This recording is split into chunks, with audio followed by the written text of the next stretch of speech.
It should not be. Welcome everybody.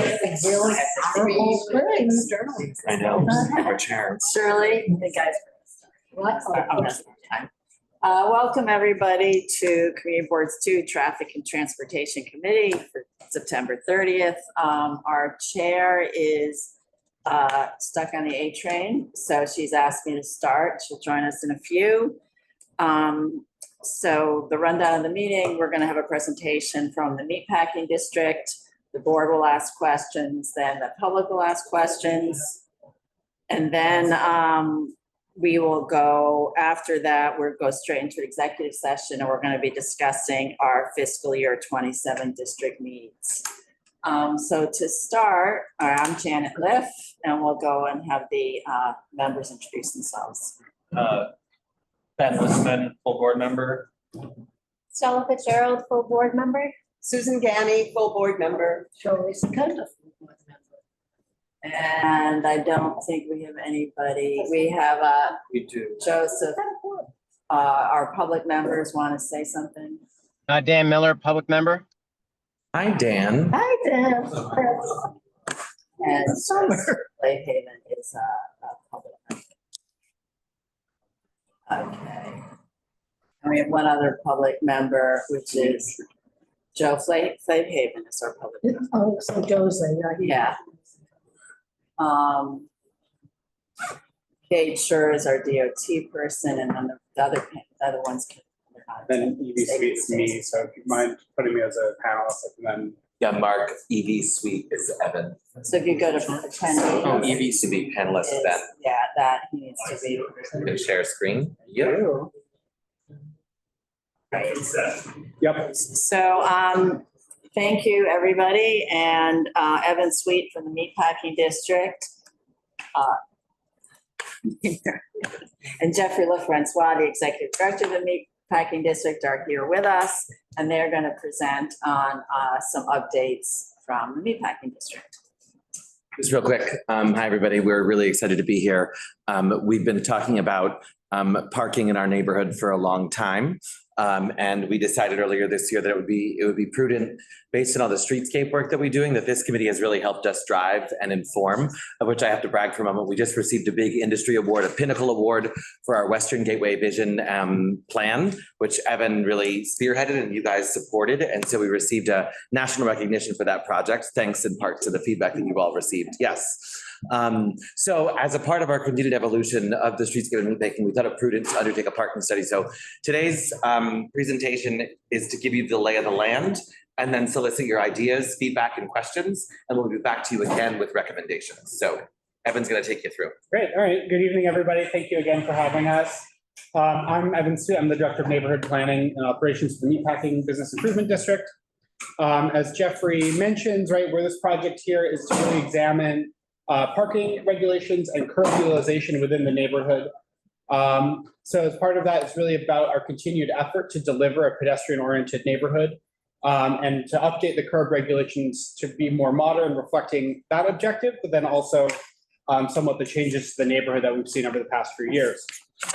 The reason we're here tonight is to really get some input from the community board on curb management strategies and parking priorities. So both meaning the parking regulations themselves, right? What we want to see in the neighborhood as it relates to the hours, times, modes of parking, but then also curb management is a bit more expansive, thinking about the other activities that take place within the curb. This can be loading and unloading for commercial activity. It's also what's happening now with trash containerization.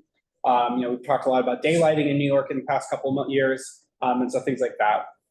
Ultimately, the outcome of this process, which includes the time we have here today, but also the next time we speak to you about suggesting some recommendations, is putting forth a proposal to the New York City Department of Transportation for their consideration. Based on that, a lot of the information that we're looking at is really data driven. So we're looking at parking habits, data that we've actually contracted to have survey takers go out and observe. And so really understanding what activity is taking place in the neighborhood. You can see on the right here, the area in green is our study area, or yellow is our study area for this project. So it's not all encompassing of the Meatpacking District as a whole. but really on the primary streets that are kind of the incongruous cobblestone streets of the village grid versus the kind of areas that are in the more traditional grid. And then, or the 1811 grid, and then some areas that we had a little, that we have a little issue with, we want to kind of work through. For this project, and a lot of this work is the work product of T.Y. Lin, used to be Sam Schwartz Engineering. So we're working with them. So a lot of the actual materials, the graphics, the data collection was done by them. Again, overviewing the project purpose, right? We're continuing to evolve as a neighborhood that was pretty entirely industrial, centered on meat processing, to a premier cultural and retail destination. In fact, as of last month, as many of you know, meat packing as an industrial activity in the neighborhood ceased operation. And so with that, the parking regulations that existed to support the meat packing industry are no longer appropriate and don't reflect the best use of curb space within the meatpacking district. And so that really sets us on this path forward to undertake this project. Beyond that kind of transition and change, there's a few other reasons. It's a little slow, but it's tapping. So let's see. There we go. So beyond those, purpose and reasons, there's a couple seconds though. There's a couple other reasons why we think taking on modernizing the approach to parking curb utilization is important. One, as we mentioned, it's addressing the changing character and needs of the neighborhood. There's a lot of logistics operations and activity in the neighborhood that can be quite complicated. We get a lot of issues with double parking. And so this is a way to simplify logistics. There's been a few conversations about micro delivery pilots and things like that with the increase in Amazon and other online ordering systems. We also have an idea that there's an efficiency to the finite amount of space that we have in the district that can be used for parking. And so there's ways that parking regulations can better meet and increase the efficiency of the space itself. There's a lot of illegal parking in the neighborhood. There's a lot of congestion in the past. This committee has raised the issue of congestion along 9th Avenue, particularly as it relates to some of the hotels and other businesses and pick up and drop off. So maybe there's a way for this to systematize some of that work and to help alleviate some of that congestion. And then, we're here to also test some new ideas about the curb and use the streetscape a little bit differently. So it's not just for car storage, but can also be for things like micro distribution, the daylighting that the city is really seeing as a key priority, as well as some of the work that relates to trash containerization, but then also perhaps, and as you can see on the right, some examples of other ways that the street can be used for special events, or as what we've done recently on the 14th Street Promenade.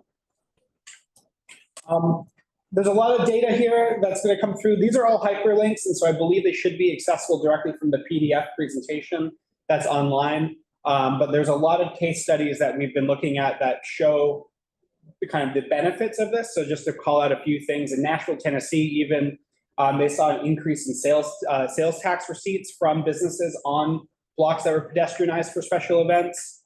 Also, that's the same data has been supporting that in Spain. There's also an improvement to drivers themselves in the rationalization and the ease of use. Right now, and we'll go through some examples, New York City parking regulations are not clear, they're not simple, they're not rational. And sometimes that's actually something that the driver is penalized for because it's so difficult to make sense of the reg. And so in San Francisco, there's an example of that simplification made it easier for drivers to understand the parking regulations themselves and improve. And you can see there's some other world-class examples in London, like in Lambeth. They use curb with a K as opposed to a C, but otherwise they see a lot of benefit from this re-rationalization of the curb. From here, I'm going to go through some of our existing conditions and observations. This is work that the team from T.Y. Lin and ourselves have been conducting over the past few months, really gathering information about what's taking place in the neighborhood so that when we talk about the need for changes of regulation, we can really fall back on some of these examples as demonstrations of that. So first and foremost, when we conducted our observations, the key activity that we see taking place in the meatpacking district is commercial activities, the loading and unloading of goods in the morning, as well as the activity of the HVAC repair person or some of these other service workers that come to the neighborhood. Another major activity is the pickup and drop off, especially in the evenings, afternoons in the district. So this is for hire vehicles. But then, the weekend is a very different time of day, time of the week. And so we see there's a lot more car storage and parking on the weekends themselves. Turnover is higher on the weekdays. On the weekends, people are staying longer in the neighborhood, and they have that activity. And then we also want to showcase just a little bit of data about who's coming to the neighborhood. And, we're seeing that, it's 60% are taking public transit and another 20% are just walking to the neighborhood itself. So 80% of those who are coming to the Meatpacking District are doing so on transit or walking, and only 5% are using a private vehicle. So it's a very transit prioritized district as it is. And so that really helps inform kind of the priorities for the the streets itself.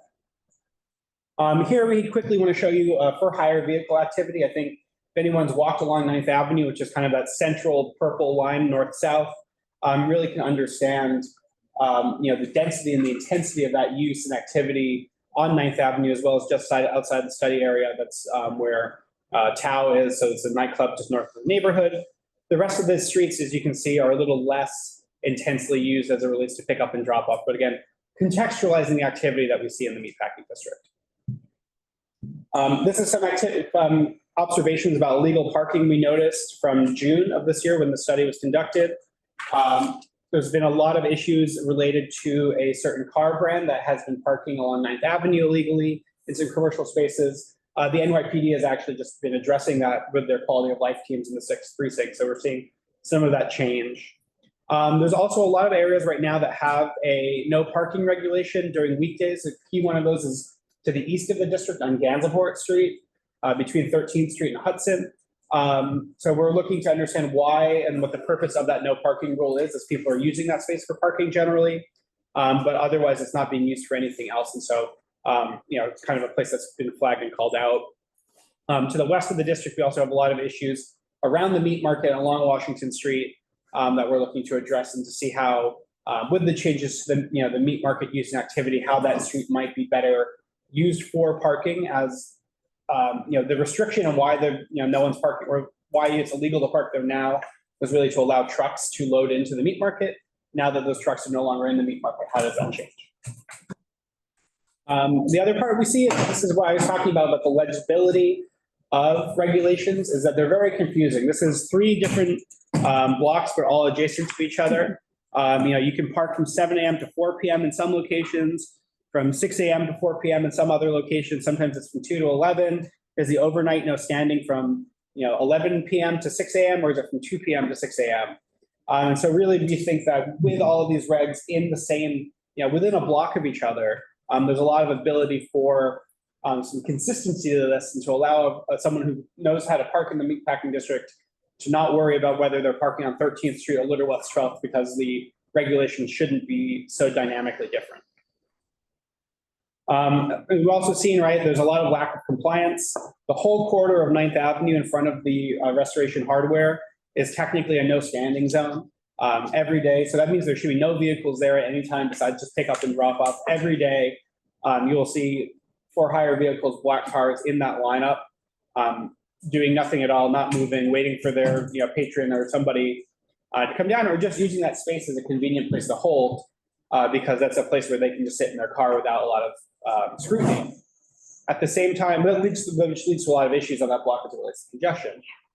At the same time, as I mentioned, Gansevoort between Hudson and 13th Street is a place where there is presently there is no parking regulation, and no one's parking in that location, but we don't necessarily see the reason why that should be the case. And I think we would like to, as an example of something, to tap into some underutilized spaces to help offset some locations where we might be wanting to remove some parking, or to change a parking reg, or just to enforce the no standing regulation here, and bring some of those people who might be standing to a different part of the district.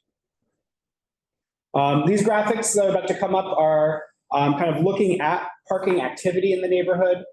These are a little hard to parse. Basically, the dashed line that you see on a lot of these is just the overall block capacity.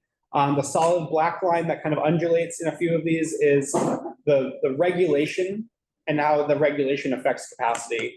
And then you're seeing the type of vehicle activity by time of day, and what's taking place. So what we can really see here is that the regulations in the neighborhood and not the availability of parking spaces are what's restraining parking capacity. And then this kind of dynamic where on the weekend, we're seeing a large increase in volume of personal vehicles and also a increase in the dwell time. So people are staying longer over the weekend. So that also informs, the way the regulations could be brought out. And so the way that you address the weekday versus the weekend can be separate. Can you zoom in on I one that might make the Don't most sense? believe I can. Let's see, this. And like maybe walk us through it since it's Yeah. so hard to see that. Yeah, there you go. So take us through that. Yeah, so this is basically, the x-axis is time of day, so by hour. Uh-huh. And then the y-axis is the number of vehicles that were observed on the street. And so each, blue is personal vehicle, orange is for hire vehicle, and these were the observations that our team out on site conducted. And the thing that you can see here is this black line, which is the amount of legal parking spaces that are on that block on a weekday. And so here in the morning, you can kind of see that the parking regulations meet roughly the demand of the block, right? There's not a capacity constraint here, but later on into the day, we're seeing more vehicles trying to park on that street than there are legal parking spaces, right? So there's a higher demand for space for parking than the regulations will allow. At the same time, as you can see by this dash line, the street has capacity. And so there's a level of balance that these regulations, that shows there's an opportunity for rebalancing this in some way. Resize everything, sorry.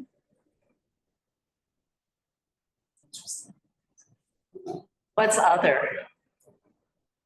Is this fine for everyone to see here? No, it's like moving too much. Other is different other observations that they've seen in this. So this could be buses. It could be other activity, other vehicles going around, fire trucks. They're counting. It's like a car count. So there's other things that fit into that. And I'm sorry, which is trucks? None of those were trucks. Or delivery. Yeah. So, Again, this is available and we can definitely dig into it a bit more. It's very hard for me to navigate. I'm sorry. It's okay. On the size in here. Thank you. So quickly, we'll just go through the existing parking regulations. This is also going to be a little difficult to parse out. So we have weekday, weekend, or weekday, Saturdays and Sundays. And so you can kind of see where the activities different taking place. There's taxi stands, bus stops, truck loading zones, hotel loading zones.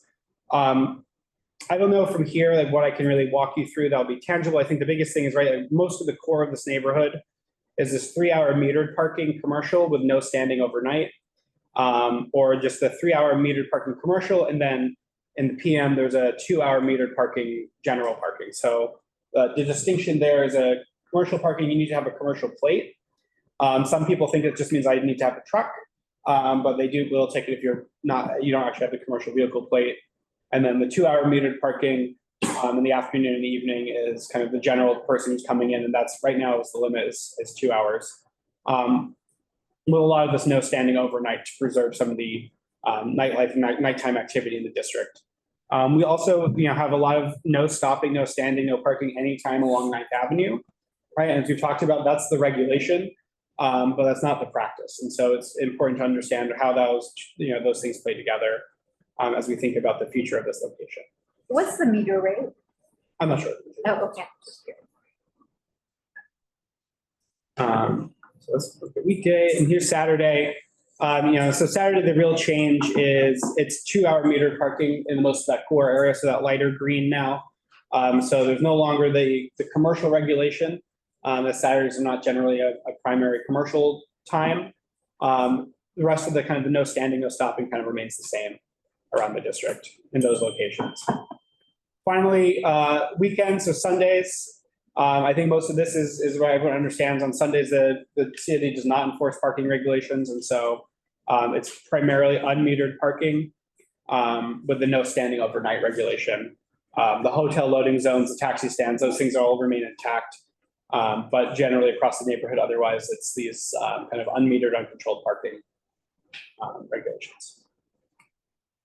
So with that, there's a lot of information to digest there. There's a lot of thoughts, but I think many of us who live and work around the district are probably familiar with some of the issues that we experience.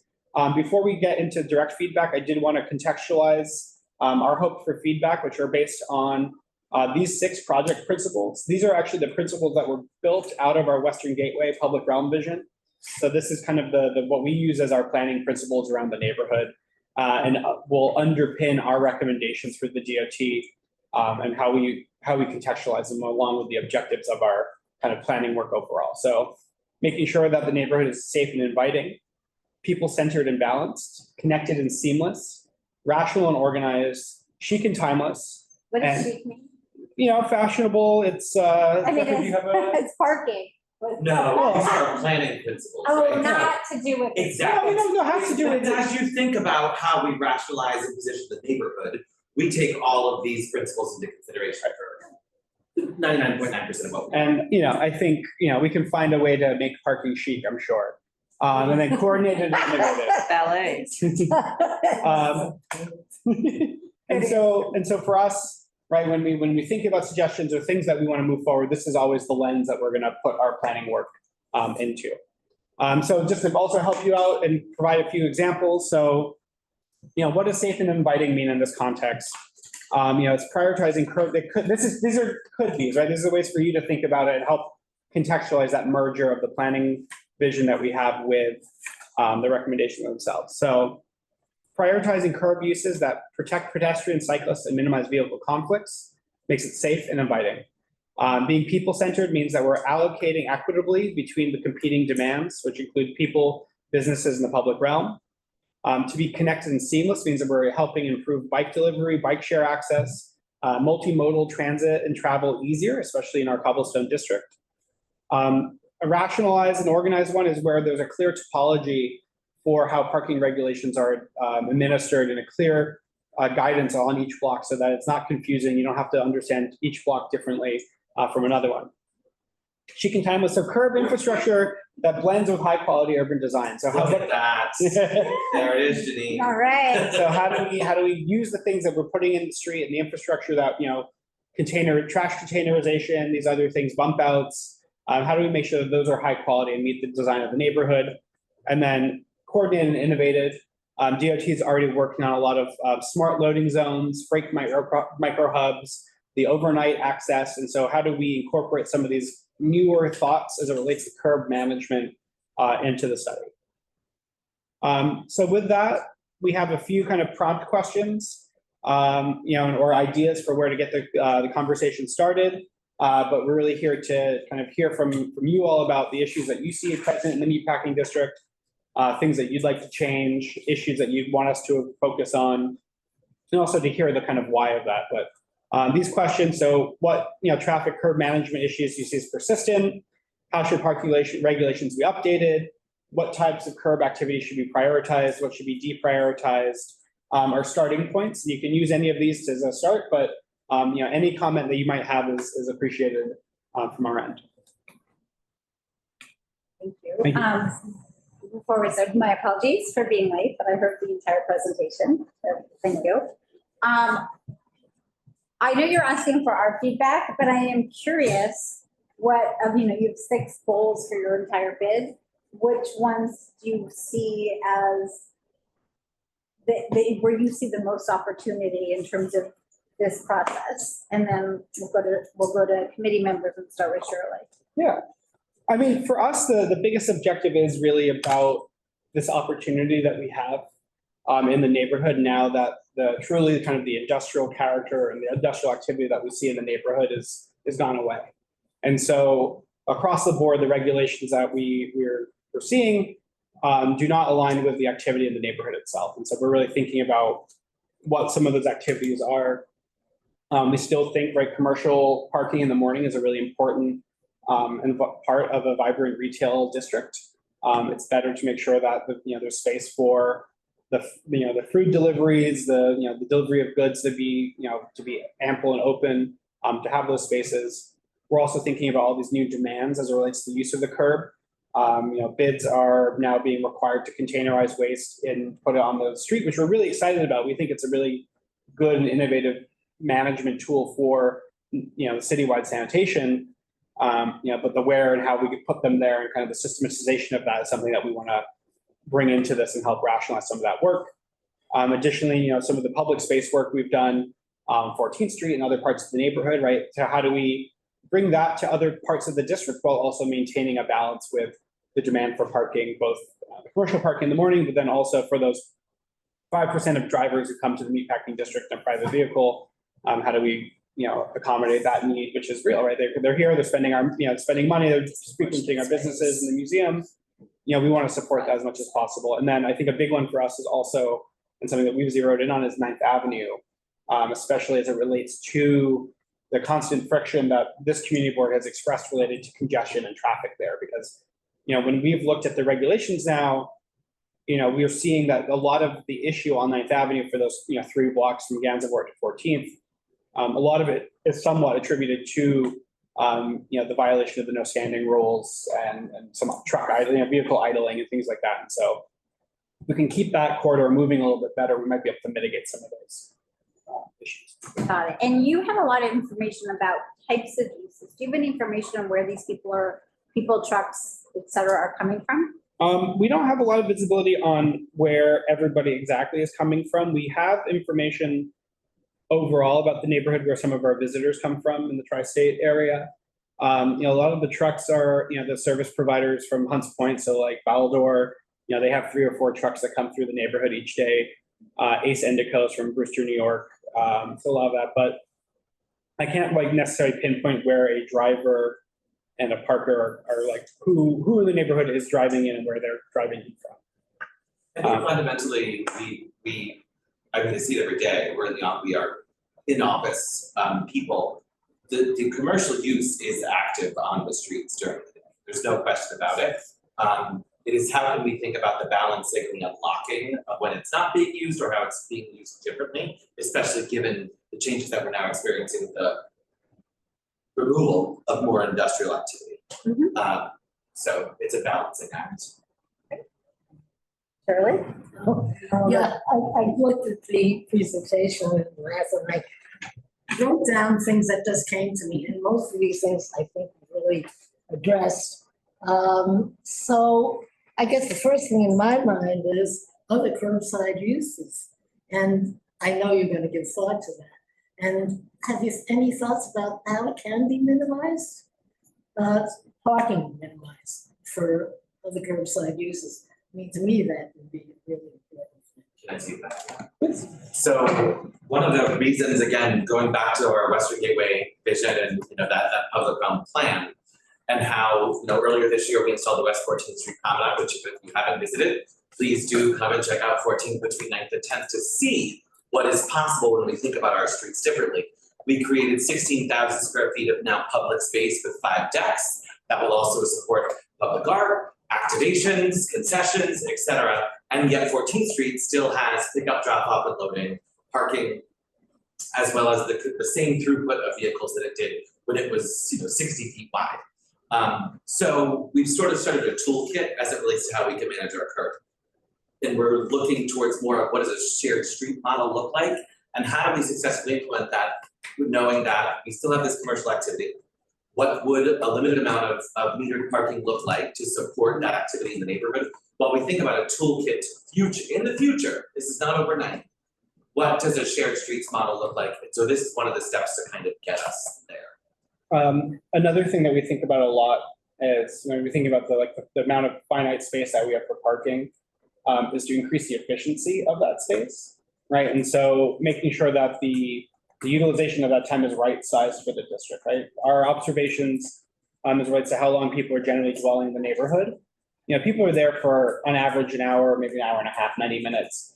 So a 3-hour or 4-hour parking reg, if that moves down to 2, this is just an example, if that gets reduced from 4 hours to 2 hours, that one parking spot now has doubled its kind of efficiency. Because now you're encouraging more turnover of the most highly demand and highly utilized locations. Would that stop people from actually spending more money? Well, again, I think, right, some of that is the observation that people are they're using that time for a certain amount of time, but then after that, they're not in the neighborhood that long, actually. So this just kind of establishes a new framework. For the people who are parking for 4 hours, and if their average is 60 to 90 minutes, what do you think they're doing? Eating. There's Okay, a lot of so activity. I'm just like going. 2 hours eating. Yeah, they're hours. Okay, I just, so. Sure. Go ahead, Shirley. I have a few more. Oh, I have a lot, but Why don't you guys three, In the and then we'll move to context someone of else this, and we'll come I back to do you. want to just ask one thing, and you already referred to it. Do you feel that adding more metered parking will regulate better and encourage less infraction? Well, a lot of the locations that we're addressing as it relates to the metering issue already have a meter in place. And so there it's about changing, I think it's about changing the regulation and the time to be more consistent and more strategic about kind of the commercial activity time versus the general parking time. Ninth Avenue, I don't think the metering will be a solution there because I think it's kind of a location where maybe it's not about people staying there and paying the meter, it's about other activity. I think then there's also maybe some locations where you might have the opportunity to open them up for metered parking. And that way we would allow for, as we think about the neighborhood holistically, if there's a place where we install a street seat, there's still some new opportunities that we bring to the neighborhood to allow for kind of not necessarily a one-to-one or whatever that ratio might be, but still to allow for increased parking elsewhere while there's some decrease of availability in other locations. Lucia, did you ask a few? I have a few questions. Yeah, I'll let you go like 2 or 3 and then we'll do round 2, just so everybody knows. Tell us how long it took to collect the information and when was the study done, which season? How many people are on your team and how many other projects similar to this one has your team or company undertaken? Yeah. So this work really was in May and June of this year. We got it in before the kind of summer freeze out. So New York City. One of our busiest times, by the way, right? We actually see drop off in July and August, so. So June. Yeah, so I think a lot of the observations were on, or the photos were on June 5th. So how do you think that would relate to winter versus June? I mean, It's gonna change, obviously. yeah, and the regulations also, don't adapt necessarily seasonally. So I think for us, looking at a really busy time for the district is really critical for what's going on. And, this is kind of, this study, while, is fairly comprehensive, we're not going to be able to do a whole year's worth of analysis before we put it together. We want to move kind of. How many people were on this team? Um, For this information? I don't know, they brought in a lot of people. There was observations on like a large number of blocks, who undertook it. There was a whole subcontractor who was out doing pedestrian counts on these blocks. So I'm not sure how many people were actually directly sent out. Pay for this. It's a bid. This is all privately funded by the Meatpacking District Association. How many other similar projects did the team, the company do? Oh, I mean, so T.Y. Lin, who we worked How long with. have you been in business? Well, T.Y. Lin is a really, well-regarded, he's called Sam Schwartz Engineering. He was the former DOT commissioner. They've been doing a lot of this work. They did, a couple similar projects in Dumbo and a couple other parts of New York. We had a competitive solicitation that we really felt they were a great partner. And we've been working with them on a number of other projects. So this is a good continuation of that collaboration. Again, I also want to really have the opportunity in this moment to kind of hear your feedback as it relates to what you'd like to see in the neighborhood and the regulations. What's effective use of the curb, where are you seeing issues in the neighborhood as part of this process? Yeah, but in order to do that, for me, it's important. Yeah, okay. to hear- Do you have any more Yes. questions? No, Okay, I'll but go I'm to. just commenting on what you said. Okay, we didn't get 2 or 3. I'm sorry I didn't get a chance to look at this before. Things that you'd like to see. Okay, so a question is, you mentioned ped counts as well as car counts. I'm just interested to know what that relationship is. So if you, how many pedestrians are on the block versus how many cars, do you have those numbers? I don't have an exact ratio. Okay, I mean, they're talking in blocks that have, the space for 40 cars and, hundreds of people walking on the street. Okay. I think, as we look at, the data as it relates to who's coming and how people are coming to the district, the replicate data that was shared out, 80% of the neighborhood is walking or taking public transit. okay. And just to add something that I'd like to frame it as, the neighborhood could never support enough cars to flip the room at pasties, right? Just to give you a scale, right? Some of our restaurants, you couldn't even get as many people that dine in there and to all park in the neighborhood, no matter what we did from a regulation standpoint, that we just don't have the physical space for it. Yeah, so that's why I was curious, like if there was a ped count and there were 10,000 people per hour and only like 20 cars kind of thing, that would be interesting information, which you guys probably have. some Yeah, of I can definitely look into that, but yeah, I don't have it like as an immediate. that. Yeah, but that would be interesting framing. For curb, then the other, and I'll just do two questions. Are you gonna do, have you thought about creating bike stores, secure bike storage? And then also there are these new things coming out for like e-bike charging and micro mobility. Have you thought of micro mobility hubs anywhere? I mean, so this is where soliciting feedback is really helpful, right? So And just so we're on the same page, what do you mean by micromobility? I mean, personal micro mobility, not like an Amazon delivery hub, but personal, right? E-bikes, scooters, whatever. is So coming down the charging pike. for anything, that's what you mean? Yeah. Okay, I mean, again, right, this is a moment for us to get the feedback to see if that's something that the community is interested in to consider and include. I think, we piloted the Uni Pod Mini back in like 2022. We were the first one, first neighborhood that tested that out. I think happy to consider some of those other things. Again, the utilization, right? And going back to those frameworks for us, right? Is it a way to be more connected and be pedestrian friendly? Is it a way to allow for be innovative? So those are all things I think align. And again, for me right now, it's a lot more about, is that something that you're interested in us looking into, less am I looking into it? Yeah. Yeah, in terms of practical matters, you had earlier mentioned in terms of curb management, the concept of daylighting, which of course is something that we're all familiar with and very in favor of.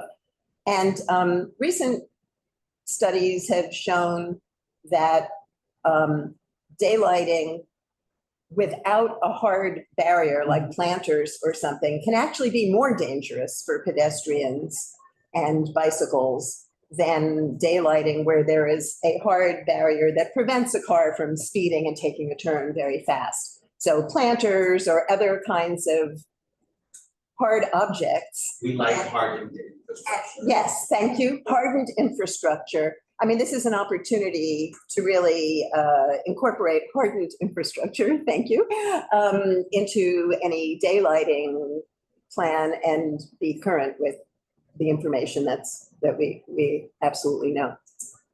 Thanks. One other thing is, you have an interesting design problem here because you're, in terms of a redesign is something physical and basically semi-permanent, right? And you're dealing with a condition where it's one and you're aligning use and current use with everything, right? You're lining all of that up. But when the use during the week in terms of these spaces is so different than the weekend use, so that's more fluid, yet you're dealing with a hard thing that you're actually building. So there's a little disconnect there. And it sounds like you're kind of heavily relying on parking and making the parking rules smarter and more responsive to the actual situations to kind of mitigate that, which is great. But as that's being considered, I guess I do have a question.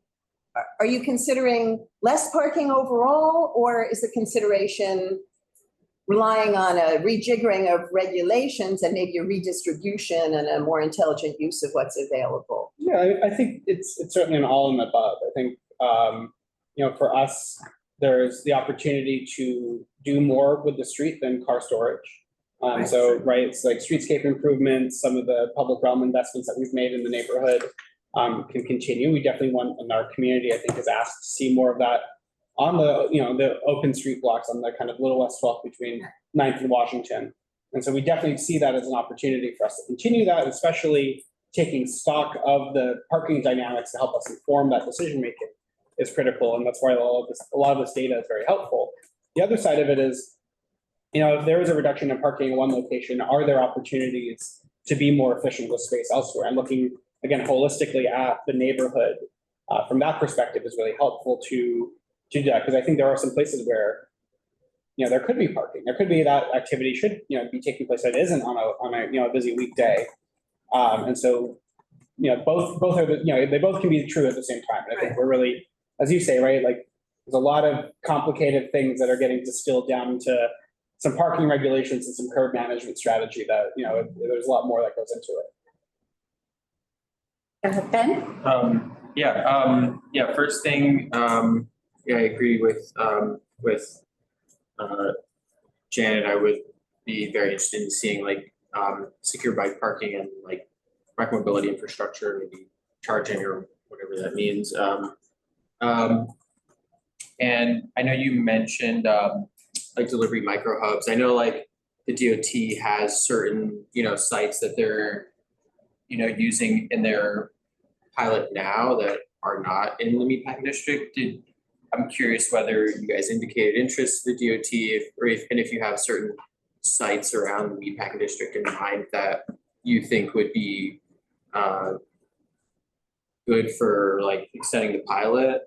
And then also, I know like, I guess this goes with like, finding other uses at and around the curb, but like the charts you guys showed before with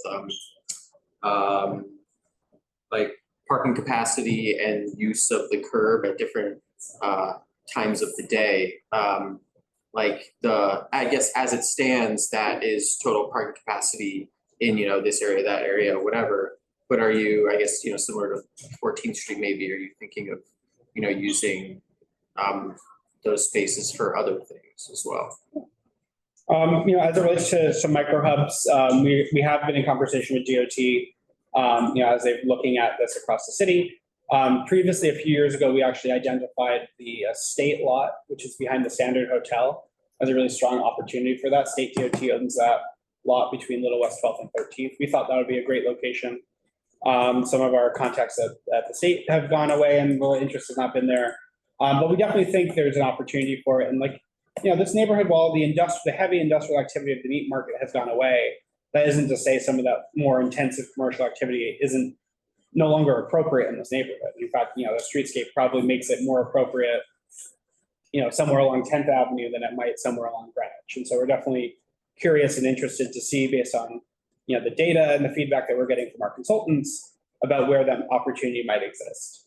And then to the other point, again, I think we're, again, from all this, parking regulations, curb utilization are like maybe the less glamorous part of larger parts of streetscape redesign, but in our experience, you have to have both to understand what you're changing, how they interact with each other. Because if we wouldn't want to preclude some of this necessary space and activity, at the same time, we want to understand the balance of the dynamics of each of them. I have any other committee questions for who hasn't asked a question? Sure.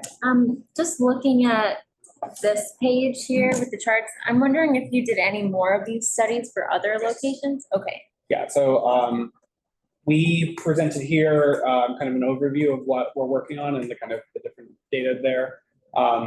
We will have a full report that includes a lot more data and a lot of other, a lot of things. So What's the timing for that? it's a nerd heavy Very report. impressive. We love that. We're very hopeful that this project is done this year. So, by the end of the calendar year. That we have recommendations. Yes. That we have recommendations to make to DOT. Yeah, that's true. Right, because at the end of the day, right, the objective and the purpose and the end goal of this project is to have a set of strategies that we can bring to DOT, because ultimately they're the ones who are in charge of parking regulations. And so none of our ideas are a final stop, but they're a kind of a proposal and package that we present. How receptive do you think the DOT is going to be? I think Need a okay, They're fully aware of us having done this, so we Yeah. are aware And of they're this. here. Doing the study, It's smiling. Kate is on, I saw her earlier, Oh, it's and gonna so be we my were keeping question. them very much in the loop. Just in terms of time, I'm gonna jump in with Stella's fabulous question. Instead of this just going to DOT, we'd like to see should we book you sometime in the end of the year? We'll And come we'll back come, to you. okay, Yeah, we'll we'll have a- coordinate on that. So just so you that, again, we came to you with this current conditions, so that way we could get that feedback, and then we'll be back again with basically draft recommendations based on today's conversations, and also the rest of our stakeholders in the neighborhood. Fantastic. I have a couple questions before you go again, Shirley, that's okay? Sure. Yeah, so where is the nearest paid parking? There's paid parking on Jane Street at Hudson. There's paid parking on 13th Street at 10th Avenue. There's paid parking at 15 and 9. 111, underneath 111 8th. the parking lot on the 15th West and 12th. 8th. Yeah, in Ninth Avenue. Okay. Yeah, so those are the three that are most proximate to the neighborhood. And are there any, You got the parking lot on the West 12th and 10th, no, I didn't. 13th and 13th and 10th. Third, I got that, Yeah, 13th and Yeah, 10th. sorry. And are there any protected bike lanes? I know I bike through them. There's a protected bike lane on Hudson Street southbound from Ninth Avenue. The rest of our neighborhood's bike lanes are, some are striped, but then we have some of this inlaid granite block bike lane, but this is from the DOT end, it's not a bike lane, it's just a kind of guided path, so there's no Got it. designation of, yeah. Got it. And so I guess my only suggestion on that, when you're looking at parking, is creating some of that hardened infrastructure to delineate where it's safe to walk and where it's safe to bike and where it's safe to park. Constantly finding people jaywalking between SUVs and hopping into the bike lane. And especially when you have people visiting a neighborhood, they're not as familiar with it. I think that protects everyone. Given the size of the cars or maybe delivery vehicles, they're gonna be larger. It's hard. You can't see these people and they can't see you. And jaywalking is legal, but if there's a physical barrier, it would be, I think, helpful for everyone. So, yeah, more hardened infrastructure between parked vehicles and bike lanes. That would be amazing. Oh, we'll note it as a CB2 comment. Okay, Shirley? Okay. Actually, I'll just say one thing, and I think you're doing this anyhow, I'm not sure. But it seems to me that if you're redoing all this parking and streetscape, that the street itself, the street bed, also really is desperate for a redesign. Well, You mean a cobble? Of lanes, of allowance for micromobility, for a new balance. So A we new will definitely balance include traffic. this.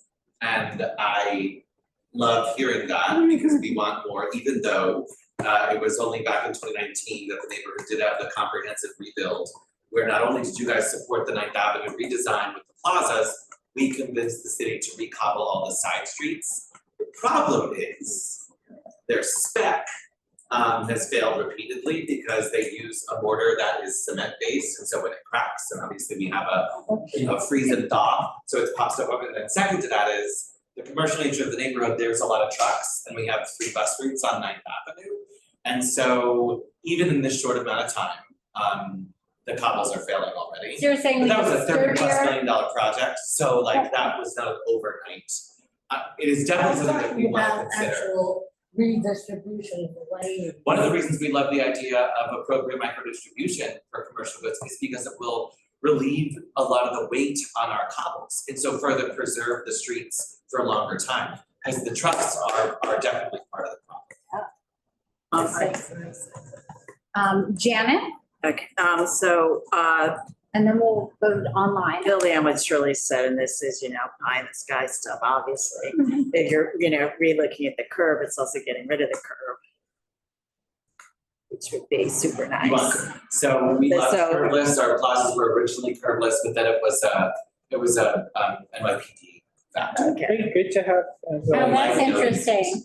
and We're generally anti-bollard, but our plazas do have our granite, our large granite block. okay, so something, then just 2 quick things, it would be good for you to know, is the parking lot capacity around you, which also feeds into whether or not how much you need on street, if there's plenty of room off the street. And then also thinking about, like, you've got vendors. You should electrify the curb for your vendors, so that they can plug in and not spew diesel fuel. Well, all of our vendors in the neighborhood are illegally sited in the first place. Okay, So I wouldn't want to, and like we're happy to note, I think that utility infrastructure for public use or legal vending is something we could contemplate. Sorry to jump in okay, there. that's okay. Illegal sited vending drives me. All right, so you, Costs us thousands of dollars in plants every single year also. so all that vending and, so it is a use of curb, that's all illegal, and the meatpacking, most of And it it's noise pollution. is miserable. The generator, literally, we've had to replace plants in a tree pit 3, 4, 5 times, because the generator just destroys them. That's just one thing. Got it. Well, then I'm just gonna throw out in this, since it is DOT, can you increase the dollar amount of those fines for those legal, increase fines for those illegal uses. Freeze the fines. What? Freeze the fines. Okay. Okay, well, if you're, I'm talking about the diesel trucks. And just so you know, on the rates, I did look it up, we range between, I think, the Manhattan core is between like 5 and 9 an hour on the parking rates. Which is low for them. Yeah, okay. And well, I know we're gonna open it up to everyone here, but the other part that, we haven't, is like, do we think, what times are the right times to switch over from commercial to general? Like some of these things, is there a preference? Are there other things in this process that, you'd like to see in that change, right? Like, are there, is there an issue on a certain block that you experience driving around or walking around that you want to see different? Like, I personally am gonna defer to the data. I'd like to hear people's opinions, but that really should be data driven, in terms of how. Trying to Yeah. stores get the deliveries, right? Yeah. Do you have a portal where if we take that we can send it We information afterwards? argument, this is come to us directly. yeah, that's cool. We're Okay, getting, okay, so neighborhood, we it's have very put- neighborhood driven, this stuff. we'll put It's this you on guys, our website. It's our and- stakeholders. Okay. Fantastic. I'm just saying what occurs to you, and I'm just going by the kind of feedback we've gotten in the committee. Mhm. And I'm thinking, one of the big ones was the hotel. Mm-hmm. Because you're saying times of day, maybe you can. What is the hotel problem? Or what is the hotel Different ones, issue? I think, ask for different times, and if they want more location than they can ever You get. mean, Yeah, hotel park, like loading zones, but then, all of a sudden you have an event at a hotel and 15 SUVs pull up and 15 people get out. You have traffic backing up Ninth Avenue for 20 minutes, right? And so like, I think that Ninth Avenue that we've talked about, and I think you're right, is where, how do we make that more efficient? How do we make sure that there's space for people to get out quickly and easily without it, blocking the road and, some of that double parking, triple parking. yeah. If we can find something. Yeah. Will you have a curb dedicated for hire vehicles so if they don't have to cruise? That's definitely something we're thinking about, right? Like, we already have some taxi loading zone, part of it's the regs, but then, there's some other things, and part of it is also about, what regulations exist that we can bring into here, but I think that taxi loading for hire vehicles is a strong one. Okay. And just one last question, then we're gonna go to the public, and then obviously if the committee has more at the You end. may have mentioned it already, but parking to accommodate the micro mobility.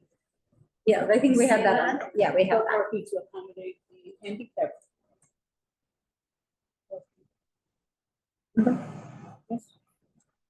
Yes. Is there handicap? Not, think that not to my knowledge, in New York City, there's no on-street dedicated, You just need the plate Yeah. and park if there's a spot. Got it. Okay. I'm just gonna look online. We don't have any other board members. Jonathan, Donna, we'll go to Donna and then we'll go to Jonathan. Donna? Yeah, hi, thank you. So the regulations, I believe, used to be, at least on Gansevoort Street and some of the surroundings, where it was commercial vehicles from, let's say, 6 in the morning until 4 o'clock in the afternoon. And then it changed to just regular, metered parking from 4 o'clock to either 11 or 12. And then the regs got pushed back for the commercial parking ending at 2, and then no standing or no parking until 11 o'clock. So my first question would be, from a commercial point of view, how does that work for the plumbers, electricians, and those people that are in the neighborhood? I know personally when they've been at my place and they're in there in the afternoon, ending at 2, they're usually not done at 2. So maybe that should be extended until a later time. You might have data for that. It's not necessarily the deliveries more as it is the workers doing that kind of work. And then my second comment is that a lot of people come into this neighborhood, what I've witnessed, is using their vehicles from the outer boroughs, from New Jersey, to go to our restaurants and do the nighttime activities.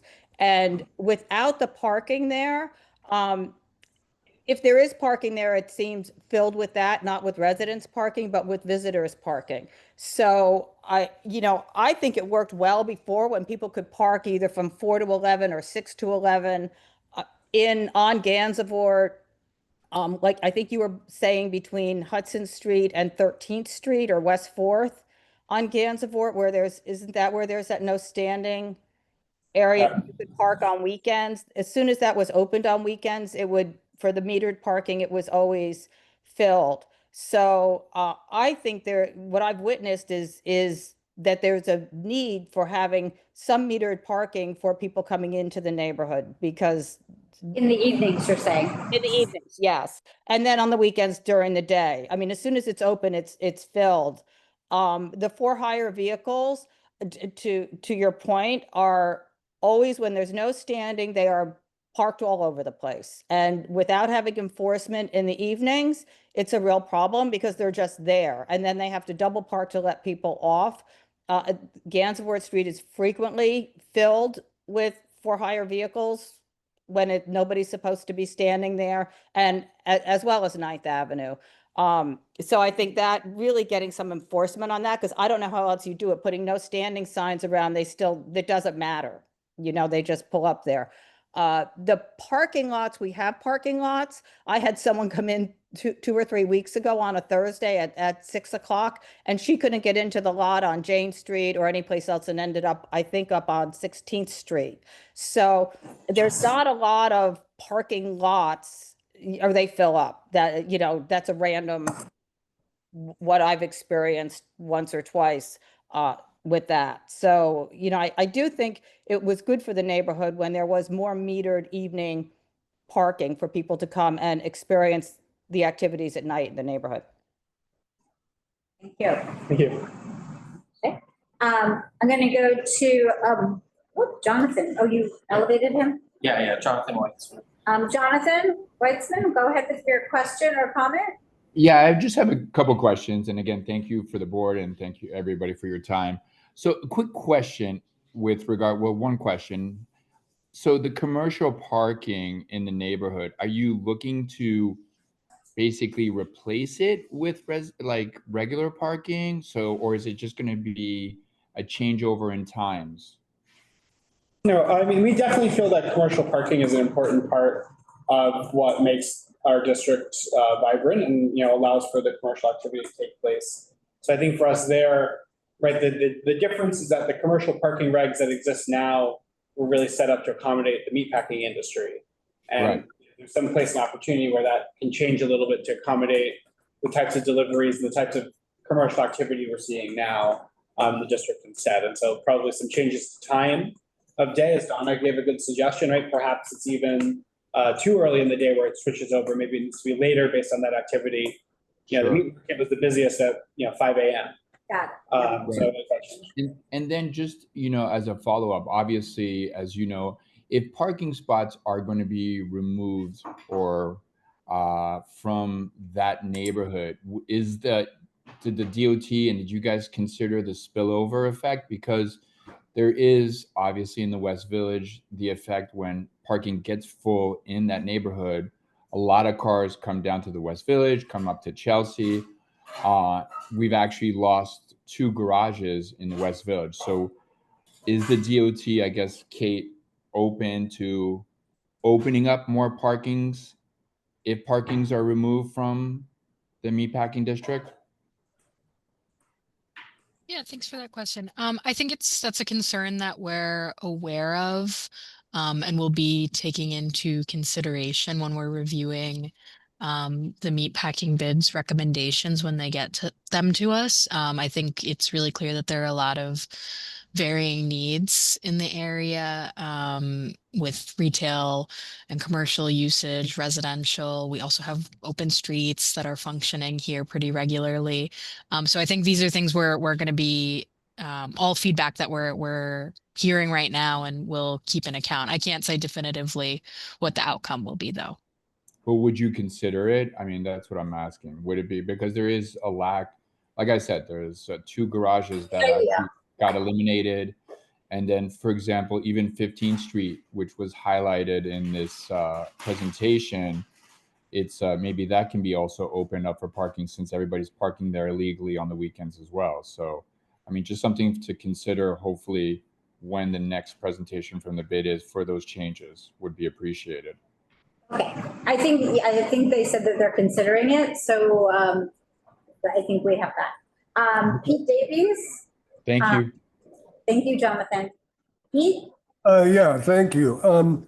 The issue of vendors was raised, and I'm looking at the photos in your presentation. I don't see any vendors, so I'm wondering, you have cataloged the types of vendors and the locations, street vendors, table vendors, food vendors, because they're enforced in different ways, and parking regulations come into play for some of those regulations.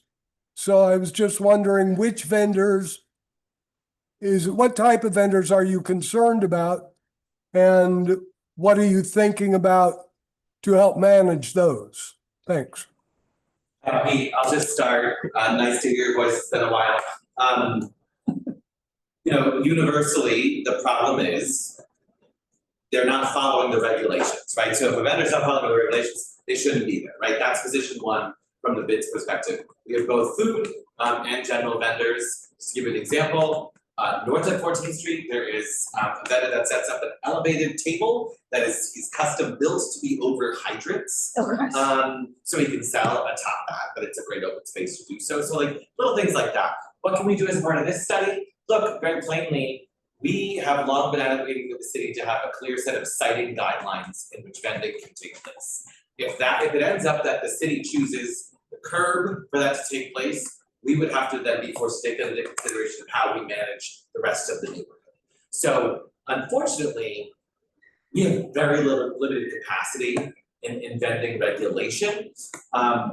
We have found success in engaging them in different ways. But it is not a problem that we anticipate going away without a strong enforcement mechanism and clear siting guidelines. And what agencies are you working with other than DOT on that? That has been, it's DSNY, it's NYPD, and DCWP.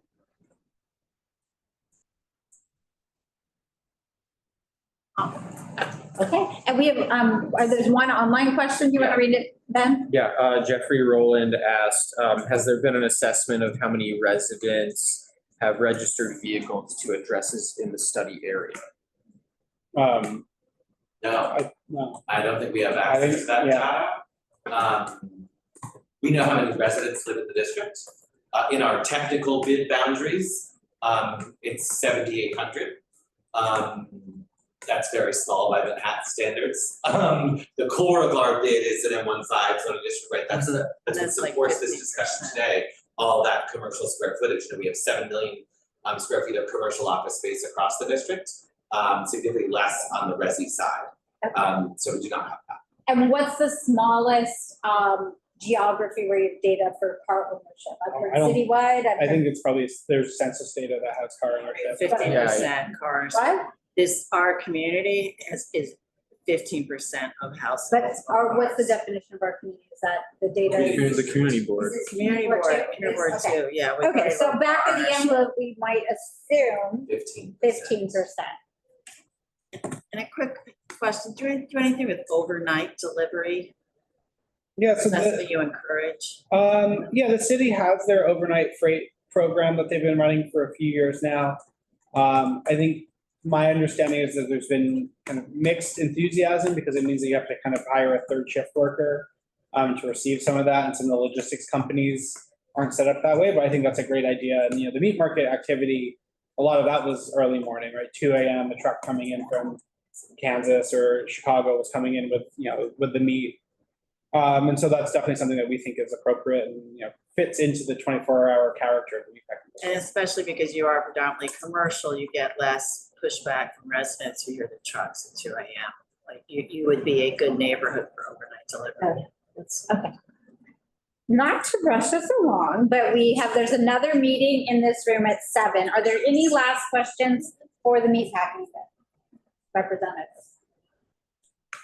So we will get your information. We'll put it on our website and maybe in our newsletter for people. When do you want? And just so you know, I think we can take comments for the next 2 weeks. Yeah. Okay. And we didn't expect a letter from you guys today, Janine, I said this before you got here. We also wanna make extra work for you guys at this point, so avoid a resolution, that's possible. Like, all of what you've said is additive, and we are taking it all into account, so whether you just wanna flip your notes or send us the email, that's fine. It's up to you guys to do We'll a reso. discuss that, yeah. But it's something that we don't expect it, we're in a listening phase right Okay, fantastic. So I have your information. now. Yes, thank you. And I will follow up with both of you about a time to present the findings and recommendations. Happy to. Thank you. All right, thank you all for your time. Thank you very much. Great work. Great work, Thank you. guys. Very nice. And All here right. are our things. Everybody in the room, grab the list of budget items that we had from last year. And we will, I do have, let me just pull up. He's always been. Oh, no, I on know. for a while. Sometimes I just throw on the screen a lot. You don't show up in the room a lot. You've been away for a few meetings. Yeah. This is capital. Thank you, guys. Have a good evening. Okay. Thank you. Citizen, take care. Can I share my screen? You have both?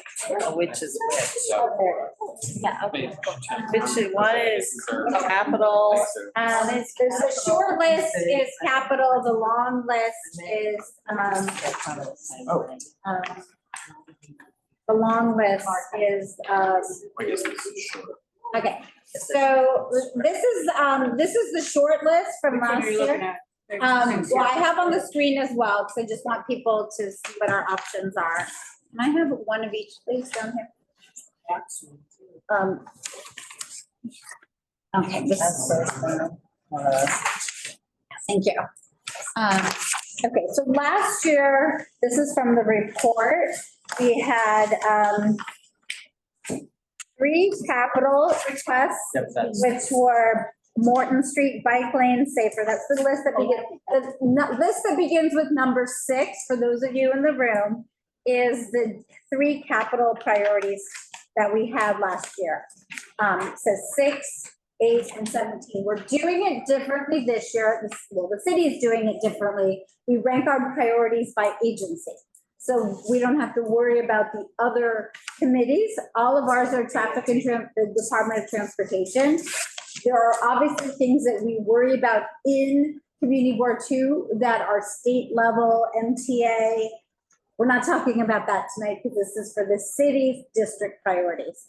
So if there's a priority that's not city related, we're not talking about it tonight, just to frame the discussion. So last year we had 3 capital budget requests and we had several more expense budget requests.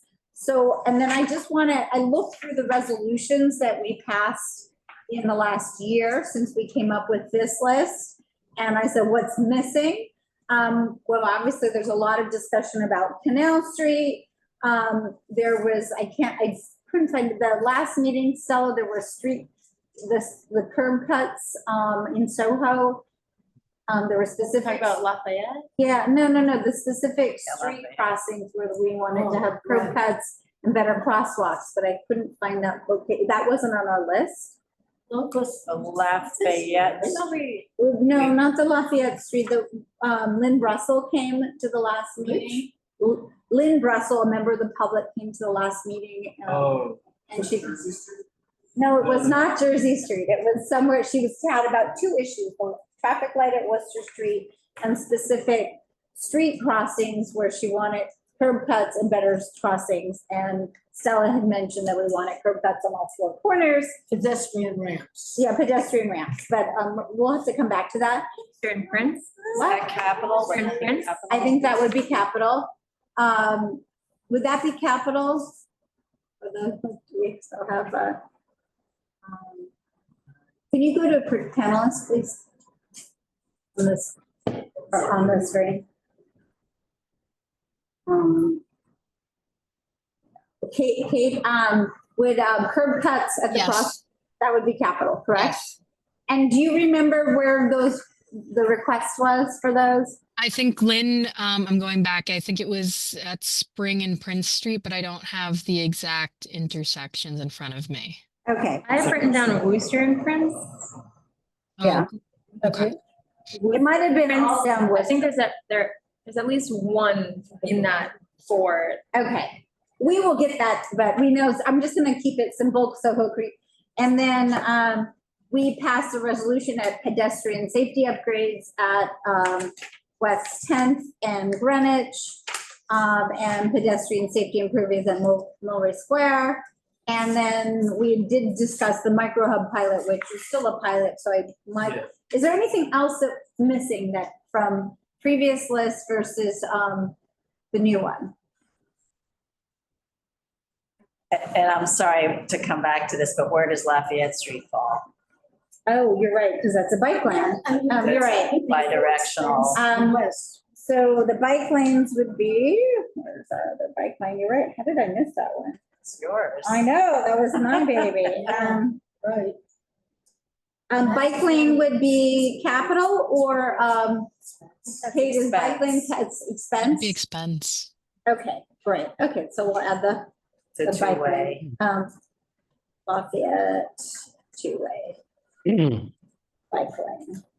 Just a point of correction, make the Morton Street bike lane safer. There is no bike lane. What I think we're asking for is a granite path. We've been asking for it for about a decade. Yeah, we Okay, should and this is, by the way, a number one. summary. It's not, But there's no bike lane at all. yeah, install a granite bike lane. Yeah, so we'll change the wording on that. Okay, Katie, you had a question? Katie, board now, you had your hand raised? I do. Can you hear me? Yes, we can. It was about the request for Morton Street is to create the granite paver path on Morton. Yes, we got that. Yeah, right. Okay, yeah, that's what we have. The people online do not have access to the long version of the write-up that we have in the room. I mean, you can go on. I would just add something, Janine. I mean, I'm going to, please leave Morton Street on, but every cobbled block should have a granite paver. I mean, there's a huge city bike, whatever you call them, depot on Barrow Street, which is a total cobbled block, and the bikes are forced onto the sidewalk. So, please leave Morton Street on, but aspirationally, that we need them on the cobble blocks. I would second Katie on that. There's also a huge depot on Morton Street by Morton Street School. So, yeah. Yeah, we have that. It's already here. And then Valerie? Yeah, hi. This is a really great summary. Thank you for putting it together, Janine. My question or my suggestion here on the cobblestone is for this group to maybe think about putting together and working on a proposal for the fund for the City of New York for the next round of planning fellows, to have a graduate student survey all of the cobblestone streets in CB2, their condition, maybe generating a report on their condition and figuring out what the programs are to maintain those cobblestone streets, and then having in another 5 years, another planning fellow go and update with another survey. So just these proposals always come very, the requests for proposals always come very short time frame, and so it's a good exercise coming off of this discussion as to what are the types of, because this committee has been known for successfully leading and guiding planning fellows. So I just offer that as a topic. Thank you, Valerie. So Kate, let me just ask you a question about how the DOT works. So we have a whole bunch of cobblestone streets, Belgian block streets that need repairs. And then we have Belgian block streets where we want to have a granite bike strip. Now, how does the DOT address these? Do they do it by street, by neighborhood? I know you had mentioned at our last meeting that they were still studying how to do things in Soho, given some complexities. What's the best way to package these for your agency to make it easiest to get things done? Yeah, thank you. It makes sense for the granite bike lane requests and the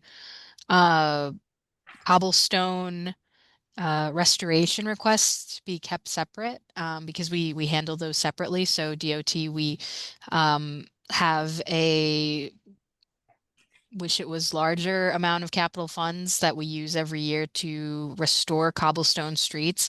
It's we do it for a short period every year. A lot of the community boards will put the specific stretch that they want to see, and we will try to prioritize based off of need and resource availability. We get from other community boards downtown requests for cobblestone, like some of the community boards will put on their budget request, restore all of the cobblestone streets in our district. And that's where we're not able to provide a satisfying answer in those cases. So I would just say be specific about the streets that you would like So you're restored. saying that for granite bike lanes as well as for cobblestone street repair, you need to see a specific request for each street and each. Yes, okay. yes. And for example, if Morton Street is several blocks long, we can just say Morton Street between X and Y? Yes. Okay. Yeah. So multi-blocks, but each street has to have a separate thing. Okay. Yes. Thank you. Yes. Would there be any efficiency in fixing the cobblestones and simultaneously putting in the granite path? I mean, that's not possible, but I'm just curious. I'm not certain. I would have to check, but yeah. Get back to us on that, because we're not going to, we're going to rank these at our October board meeting. So we have a few weeks to tweak these, if that's possible. Just so we get, because it'd be great if we could, but let me just look at this list. So Morton Street is, we want a granite, Morton Street, we want, I'm just gonna make a little table on we want a granite bike lane, and we need cobblestone repair, right? Is that correct? That is absolutely correct. Okay, Bond Street, there is no bike lane, so it's just cobblestone repair. And Clarkson Street, it's bike and street? Belgian block. Okay. Clarkson is a little complicated only because it's there's a big construction on it. So that may not be a good request this year. Okay, and then Kate, this is a question for Clarkson Street. There's a massive construction project there. Lots of deliveries. It was already bad. I'm sure it's worse. How does that work with the developer of that site putting any money into the DOT kitty to fix that up? So I will have to check to confirm. I'm not sure if we would be accepting private dollars to restore those cobbles. But we do require, if say a utility company goes in and opens the street, and it's a cobblestone street, they're responsible for restoring it in kind.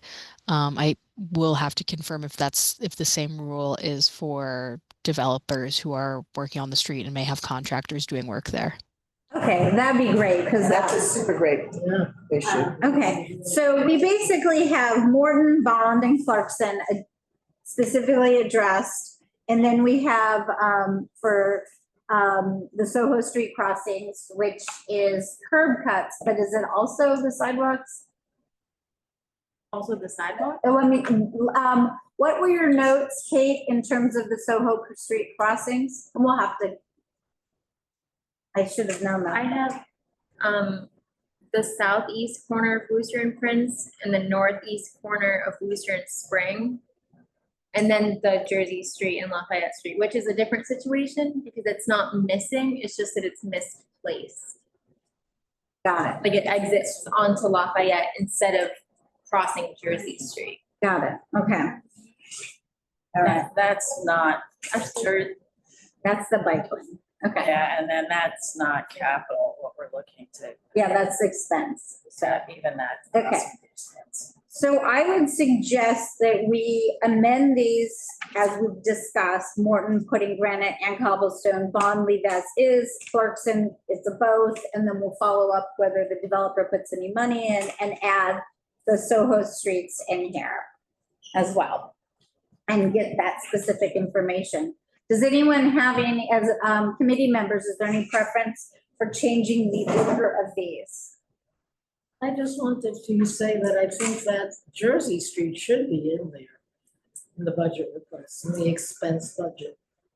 We do have a resolution on it, and it's a relatively simple kind of. Okay. That's the expense. Okay. And the other thing is. But Lafayette is expense, the Jersey Street rolled into Lafayette. And I'd like to ask Kate about Mulberry Square. I mean, where are we? Let's Kate? just finish capital.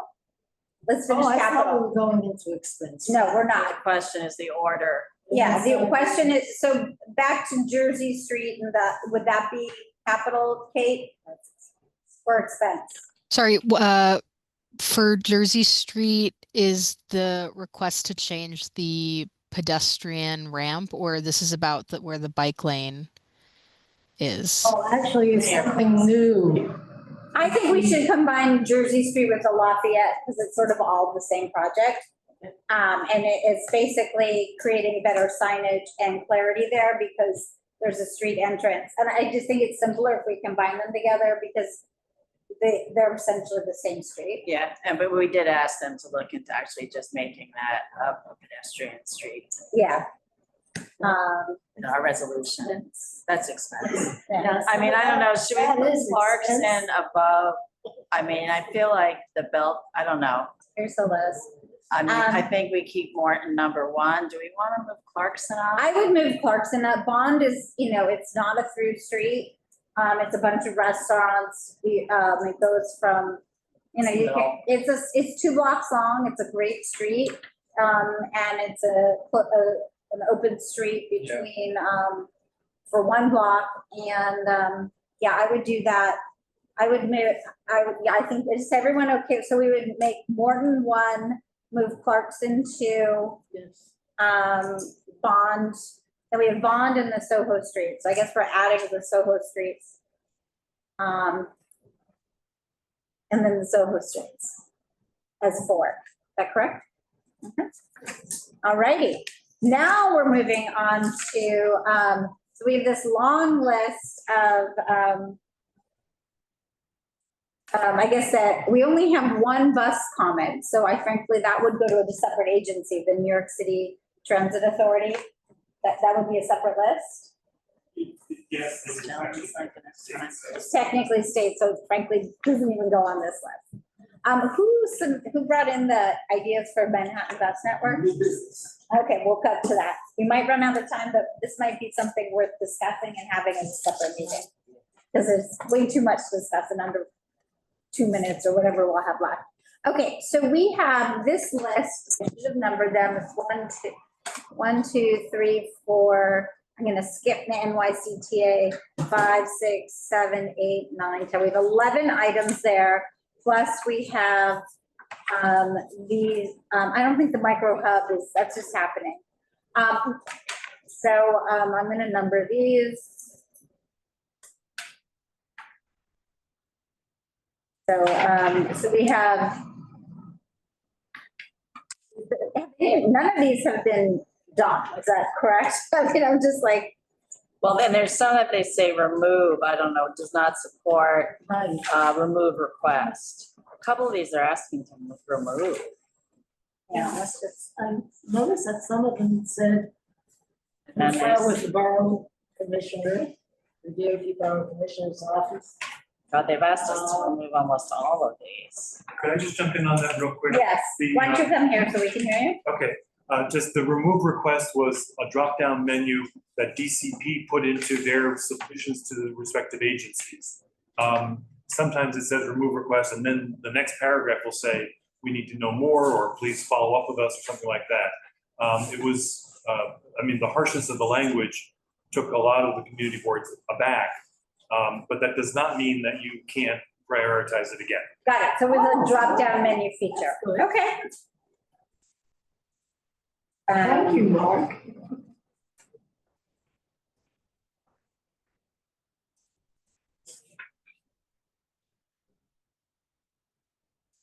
Well, I would like to ask Kate about Lowe's. Go ahead, just go. Yeah. Kate, you there, Kate?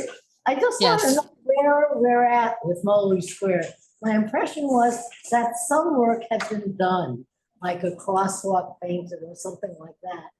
But in the broader project, I just wonder where we are, because that's something that's been around for a long time. Sure. I have to go back and reach out to my colleagues because we did assign it for them to take a look at the signal timing and the various crossings there. And it's been some time since we've heard anything. So I'm going to go back and see if they have anything more, if there's something comprehensive we can share. Got it. Okay, thanks. And do you have an update on Petrosino Square? I do not have a update on the timeline for the Petrosino study, but we'll continue to ask if it's going to be in the near future. Or the rest of the committee.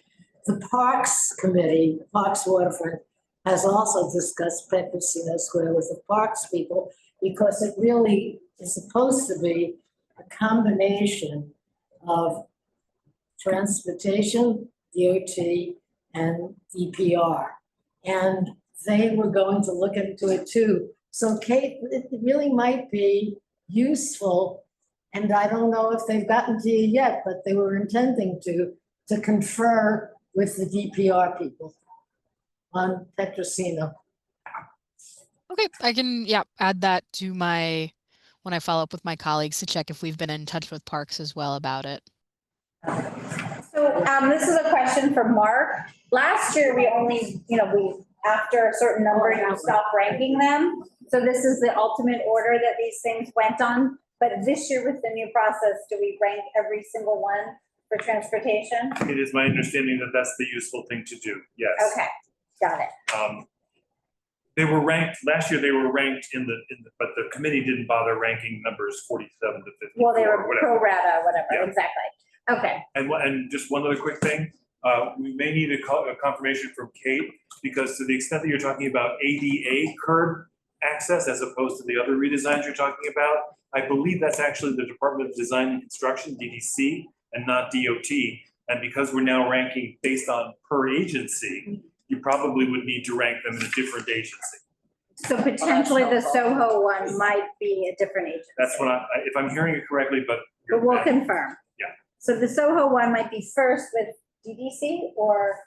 I don't know of any other DDC, so, and I think it'd only be this committee that would. But DDC, right? DDC, Okay, correct. got it. Okay. Kate, well, if you could take that note, that would be helpful. I'll have to confirm with the Okay, with so other it- items. Will be fourth on our capital list or will be first on the DDC list. Okay, I would suggest that, so we had two things. I would like to eliminate what's now it's the number 29, which was our fifth one for expense, because it's not a city agency. And frankly, they've said contact the agency directly. And I would like to move in, we have two, the Lafayette and Jersey Street combined. Yeah, and Canal Street. Yeah, and then Canal Street, is that funded? Should we put that on our list? What's the status of Canal Street?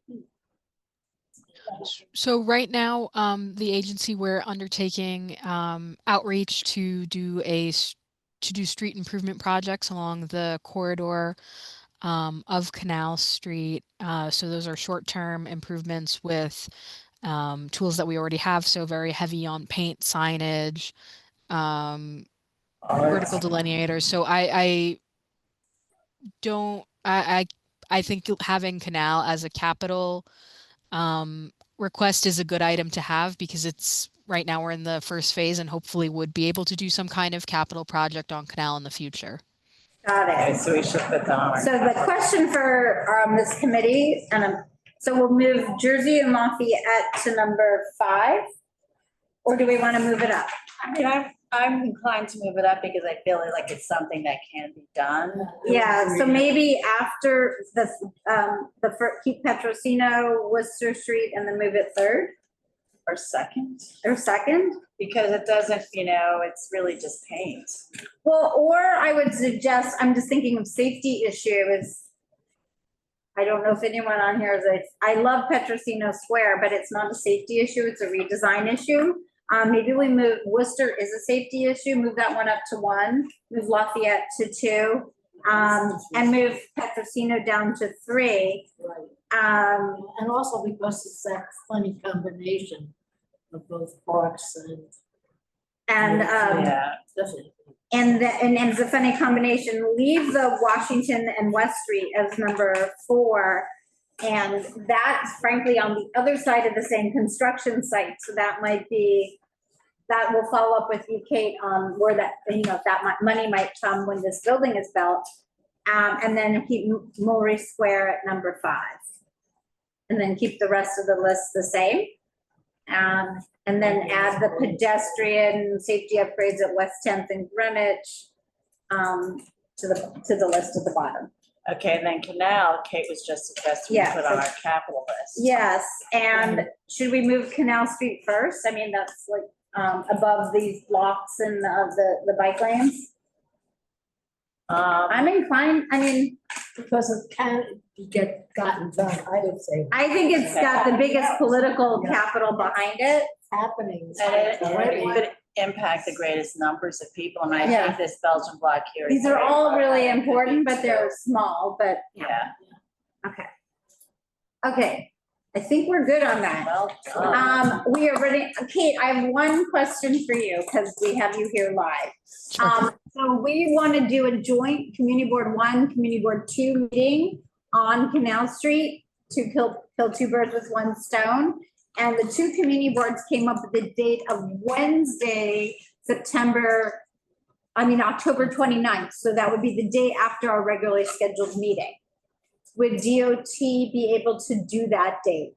And we would work on a large location close to Canal Street with a hybrid format. Yeah, I'll have to confirm with the project managers because they would be the ones giving the presentation. And I know it was our goal to get to the CBs sometime in November because we're collecting feedback right now. We have an online survey and have been doing some on-street outreach, and we'll be having a in-person workshop on tomorrow evening. Actually, I shared the flyers with Mark. But yeah, I will get back to you to confirm if that date is doable or if we're looking to come later in November. And in that case, we'll let you and community board know accordingly. Yeah, thank you. But it'd be great if we could do that date because with Thanksgiving and all the holidays, there's not a lot of choices. Okay. Yep. Thank you. Sure And I thing. know we have this great packet of new business. There is not time to do it justice. So I propose that we adjourn this meeting, have a side conversation, and perhaps get this on a future agenda for CB2 and do it justice. Okay. Okay. Thank you. Thank you, everyone. Okay. To adjourn. Second. Okay, all right, let's Gotta get the hell out of here. all right.